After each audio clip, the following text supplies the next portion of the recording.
Do you have a goal that you've set for yourself? Maybe you want to do your skincare regularly or run a half marathon or finally be consistent in the gym. Let me ask you this. If you have a goal, have you created a system for how you're actually going to achieve that goal? If you haven't, this video is for you. Hi, I'm Karin. I have a PhD in a field called health communication, which is the study of the way communication influences our health behavior. In other words, I've spent a lot of time studying and even more time working with people who are struggling to achieve their goals.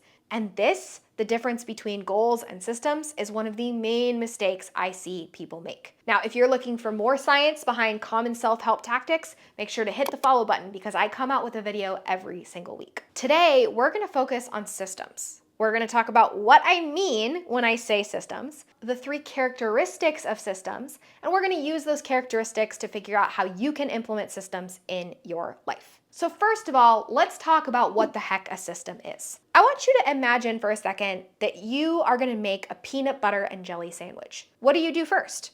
Do you take the bread out first or do you grab the jelly and peanut butter? When you have all the ingredients in front of you, do you butter the peanut butter side first or do you put the jelly on one side first? When you put the sandwich together, do you cut it crosswise or do you cut it down the middle? You probably have answers to these questions. Heck, you might even have strong opinions about these questions because you have a system for creating peanut butter and jelly. And so that brings me to important characteristic number 1 of a system. A system is a process for us to follow. Now you might be able to start to see why this connects so deeply to goal setting. If you set a goal for yourself, let's say you want to run a half marathon, if you don't have a process to follow, if you don't have a system for getting to that goal, if you don't have a protocol for what you're doing on a daily or weekly basis, you're going to be all talk, no action. You're going to have an idea of where you want to go, but no ability to get there. What a system does, or what we do to create a system, is we break down our goal into step-by-step clear processes that we can follow on a daily, weekly, and monthly basis. So if you have a goal, here's what I want you to do as a way to start creating your system. And I want you to do it in the comments for me. Number 1, I want you to ask yourself, what do I need to do on a daily basis to accomplish this goal? Number 2, I want you to ask yourself, what do I need to do once a week or on a weekly basis in order to accomplish this goal? And the third thing, what do I need to do on a monthly basis to accomplish this goal? Once you write out your answers to those in the comments, you'll have a much better basis for what your system for achieving your goal might look like. However, before you go any further, I want to talk about point number 2 when it comes to systems. And that is that all systems are designed to solve a problem. I want you to imagine that you're going on a road trip. You get in the car and you probably put the destination into Google Maps. In this metaphor, the destination is your goal. Your system is going to look at all of the traffic that's happening and it's going to get you the quickest route from point A to point B. Let's say that there's construction on the highway you normally go on. It might divert you around that construction. In other words, it's going to anticipate problems and it's going to solve those problems. This is the exact same thing that we're going to use when it comes to goal setting. The first thing I want you to do is I want you to ask yourself, what problems will I encounter on my way to my goal? I'll give you an example. Last year, my goal was to become a tidy person.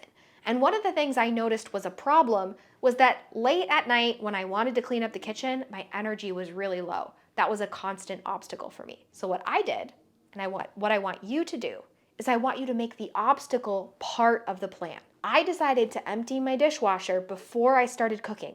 That way there was less to do later on in the night when I was tired. I took the obstacle of being tired and I integrated it so it was actually part of my system, my approach for achieving that goal. So that's the second thing I want you to think about. So let's recap. You've identified what the individual steps are to achieve your goal. You figured out the process and used that to create part of your system. And you've integrated your obstacles into part of your system. The last thing that you're going to do is you're going to ask yourself a very key question. How could this be easy? Because that is point number 3 I want to make about systems, is that systems make things easier on our brain. A great example of this is actually the Marie Kondo method. So if you've never heard of Marie Kondo, she tells you that in order to declutter your house, that's the goal, you need to pick up every single object and you need to ask yourself, does this spark joy? If the answer is yes, you keep it. If the answer is no, you ditch it.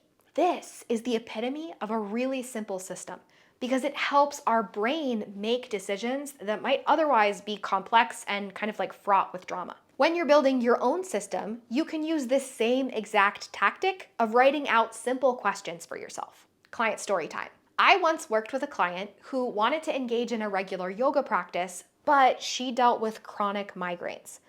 What we did was create a system. If she had a migraine and yoga was on her schedule, she would ask herself, how bad is my pain on a scale of 1 to 10? If the pain was from 8 to 10, she would give herself permission to release her yoga habit for that day. If the pain was from 5 to 8, she would do a reduced yoga practice that was more about getting in movement in and hopefully reducing that pain. And if the pain was less than a 5, she would do her normal yoga that she was trying to do. Having a system for managing that decision made her life so much easier and made it so much easier for her to take steps forward and achieve that goal.